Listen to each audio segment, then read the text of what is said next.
Good morning, boys and girls. Today we are going to finish our chapter book. So we are still reading The Case of the Bear Scare, and here are chapters 9 and 10. I hope that you took some time to think about how you would solve the mystery, or who you think, or what you think is really going on in this story. So chapter 9 is called A Call and a Code. After dinner, I went to my room to think. No thoughts came. I drew a picture of a bear growling and snarling with snaggle teeth. Then I got out my homework folder. I thought it might be fun to look at the slang words Ms. Gleason had given us. Australian slang words. Bingle is an accident. Biddies are insects. Bush telly is a campfire. Dog and bone is a telephone. Jabber is talk. Joe Blake is a snake. Lugs are ears. Mate is a friend. Matilda is a sleeping bag. Oldies are parents. Oz is Australia. And yabber is to talk a lot. A knock sounded at my door. Jigsaw, telephone. Dog and bone, I thought. Rhyming slang. It was Stringbean Noonan. Hi, Jigsaw. Good day, mate, I answered. I was beginning to get the hang of this Australian slang. Yeah, Stringbean replied. I was thinking about the bear. What if you called Lightning Lou? I don't think that's such a hot idea, I answered. A hotshot TV star doesn't want to mess around with kids like us. No, he does, Stringbean protested. He said so himself, remember? He's doing research on bears. He wants to do a television show about bears. Lightning Lou would love to find out about this. Well, maybe you're right, I said. Just the same, I'd like to get proof that there really was a bear in Lucy's backyard. Bear scat would do it, Stringbean said.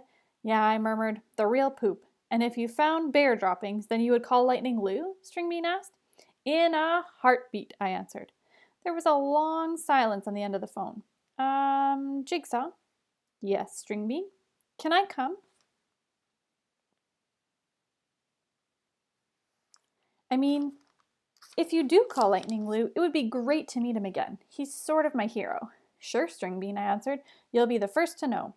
Lightning Lou told us he was staying at the Holiday Hotel, Stringbean said.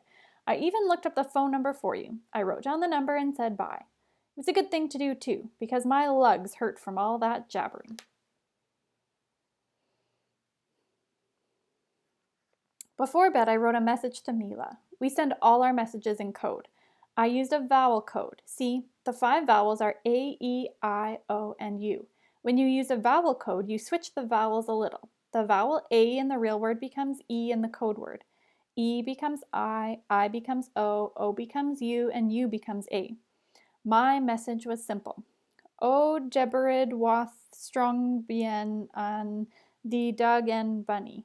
It really said, I jabbered with Stringbean on the dog and bone. Cool, huh?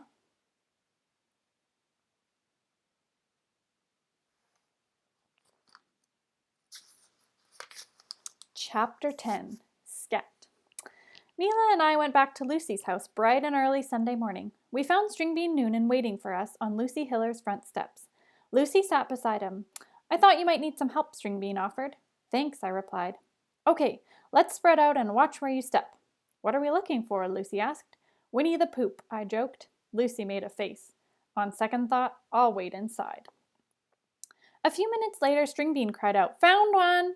We gathered around. There we were, the 3 of us, staring at a pile of bear poop. Funny thing was, it didn't seem gross or anything. It was sort of, muddy and leafy, with lots of blueberries mashed up in it. Still, I felt a chill run through me. A real living bear had been right here where I was standing, strong and wild and very dangerous. Mila spoke first. Here's the proof, she said. Now let's get inside. And call Lightning Lou, Stringbean said. Right, Jigsaw? Maybe he'll bring a cameraman. We might even get on TV. Stringbean didn't seem the least bit worried about becoming some bear's idea of a nice breakfast. He was happy and excited, as if finding bear scat made it the greatest day on earth. Strange kid, that Stringbean Noonan. He was afraid of his own shadow. He was afraid of lightning, thunder, and bees, but not bears. Go figure. Lightning Lou was thrilled by my phone call. By crikey, he exclaimed, a bear? The fair dinkum, really? I'll rock on over. He hung up before I could say much else. What did he say? What did he say? Stringbean asked, tugging on my sleeve. I scratched my head. He said, I'll rock on over. Mila nodded. He'll be here in a minute. Crikey. Just as Stringbean had hoped, Lightning Lou arrived with a cameraman, except it was a camera woman. She said her name was Dee Dee, and she was nice. Mr. and Mrs. Hiller stood outside on their deck scratching their heads. They blinked a lot and slurped coffee. A bear? Here? Mrs. Hiller kept repeating. Mr. Hiller frowned. Let's wait inside, shall we? Meanwhile, Lightning Lou glanced around the yard. Stringbean stayed by his side like a faithful puppy. The rest of us tagged along, me, Mila, Lucy, who was suddenly less fearful with Lightning Lou on the scene. Those woods? He asked. They lead to a stream, I said. And the stream leads to a river, Mila added. Lou nodded. I showed him the smashed bird feeder. He glanced at it, then looked away. Where's the scat at, mate? I showed him. Lightning Lou knelt down on his hands and knees.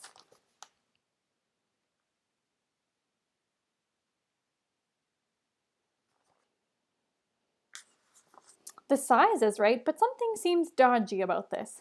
He fixed me with a gaze. Is this some kind of shonky business? Dodgy? Shonky, I asked. Huh? Lightning Lou brought his nose close to the bear scat. He smelled deeply, frowning all the while. Then he stuck his thumb into the middle of it, just like little Jack Horner. Lou stood up, shaking his head. Very shonky indeed, he said. Sorry, Jigsaw, Mila, Lucy, Stringbean, but you've been tricked. Tricked? I asked. Yep, Lightning Lou replied. Come on, Dee Dee, let's get something to eat. I'm hungrier than a koala in a gum tree. He eyed me closely. You're a detective, right? He asked. I nodded. It's been nice to meet you, mate, he said. Then Lightning Lou did a curious thing. He rubbed his belly and said, I'd love a blueberry muffin right about now. Too bad blueberries aren't in season. He gave me a long, slow wink. Then he walked away. Lightning Lou, Stringbean called out. Where are you going? There was no answer. Lightning Lou just kept on walking down the path into his van and out of our lives. Stringbean called out one last time. Don't you want to put me on TV? That's when I knew. Chapter 11. Putting the pieces together. Sorry, Lucy, we didn't do our best work on this case, I grumbled. Isn't that right, Stringbean? He coughed. Excuse me? Let's take a little walk, I said. It was like a small parade. I marched back into Lucy's backyard with Mila and Lucy following. Stringbean dragged behind. I picked up the broken bird feeder and ran my thumb across the broken edge. Look, I showed Mila. Here's a clue we missed. I gave Mila the magnifying glass. Half of the pole is perfectly flat and the rest is splintered off, she observed, like it was cut halfway through with a saw.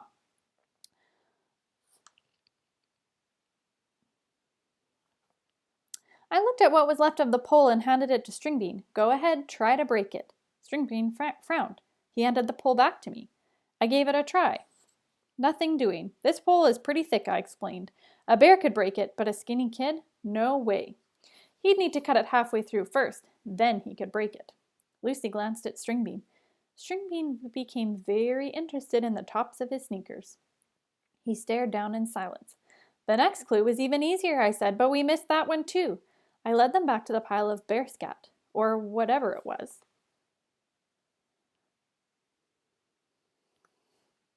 Blueberries, I said. That makes sense, right? We've all read Blueberries for Sal. Bears love blueberries. Everybody knows that, right, Stringbean? Except there's one problem. Lightning Lou figured it out instantly. My Grams would have known it too. Fortunately, Lightning Lou was nice enough to give me a little hint before he left. He said he wanted blueberry muffins, but blueberries aren't in season. Mila snapped her fingers. Blueberries aren't ripe until late summer. There are no blueberries around here right now. I nodded.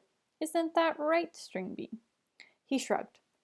I reached down and picked up the bear scat. Lucy gasped. Yuck! It's not real poop, I explained. So how did you do it, Stringbean? Did you wake up early this morning and throw a bunch of leaves and junk into a blender? Did you add a scoop of blueberries? Stringbean's eyes were red-rimmed. He nodded once. Yes.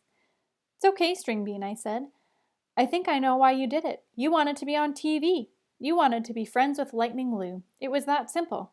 When he came into town, you saw your chance, so you created this whole phony bear scare. That's why you weren't afraid up in the treehouse. You knew there weren't any bears around." "You're right, Jigsaw," Stringbean admitted. "I confess. I've got to hand it to you, Stringbean. That was pretty smart thinking. You almost pulled it off.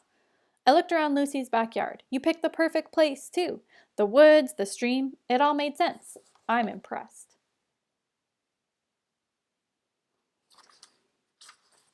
Stringbean looked surprised.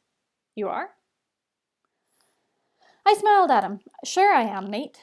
Mila pulled from her pocket the money Lucy had given us. "You're giving it back?" Lucy said in surprise. "Well, sort of," Mila answered.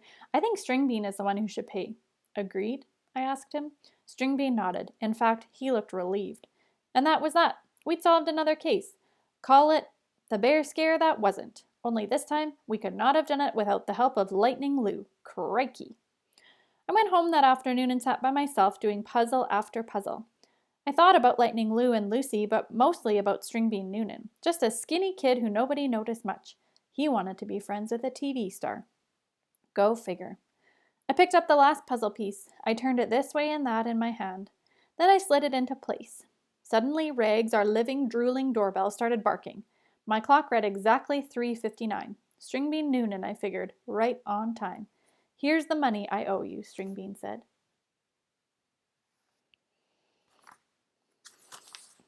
I took the money and nodded. Stringbean sighed a little sadly, then turned to leave. "Hey, Stringbean," I called out. "Catch!"